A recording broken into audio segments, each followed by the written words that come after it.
করব? আমার মা জেল খাটছে দেশে কি চাঁদাবাজি করার জন্য, দেশে কি সন্ত্রাসী বাড়ানোর জন্য? না, আমার মা যা বলছে তাই হবে দেশে। চালের দাম কমবে, ডালের দাম কমবে, সব কিছু দাম কমবে। হয়তো ঋণ করে থুয়ে গেছে দেশের, হয়তো দেশ ঠান্ডা করে থুয়া যায়নি। দেশ এখন অচল, সবাই সাথে হাতে হাত মিলে, কাঁধে কাঁধে কাঁধ মিলে দেশ আমাদের উন্নয়ন করতে হইব। উনি তো উন্নয়ন করছে, ডিম পিড়িতে তুই খাইতে কইছে, আমগো নেত্রী সেটা বলবে না। উনি বলছে কাঁচা মরিচ ফ্রিজে রেখে শুকায় তুইতে, আমগো নেত্রী তা বলবে না। আমগো নেত্রী গণভবনে বাইগন চাষ করবে না, মিষ্টি কুমড় চাষ করবে না, চিতল মাছ চাষ করবে না, যেটি সাধারণ জনগণ খাইছে।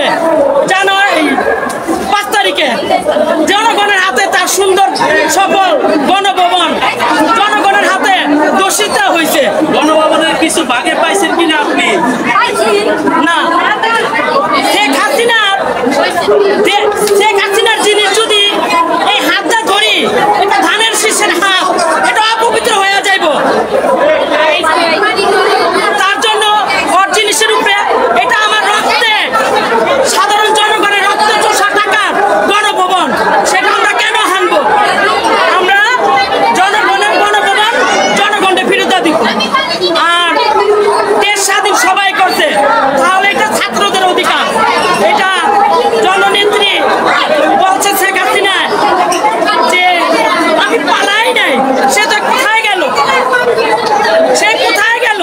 সে নাকি টুস করে ঢুকে যাবে বাংলাদেশে, আপনি কি আসতে দিবেন কিনা বা আসলে কি করবেন? সে যদি ঠুস করে আসে, তাকে জুতা পিটা করবো আমি। কাকে করবেন? শেখ হাসিনাকে, ওবায়দা কাদেরকে, আওয়ামী লীগের কোনো কর্মী বাংলার মাটিতে থাকতে পারবে না।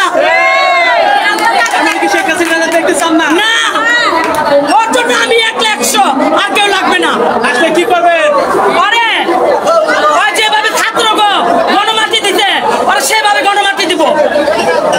দেশবাসীর উদ্দেশ্যে কি বলবেন আপনি?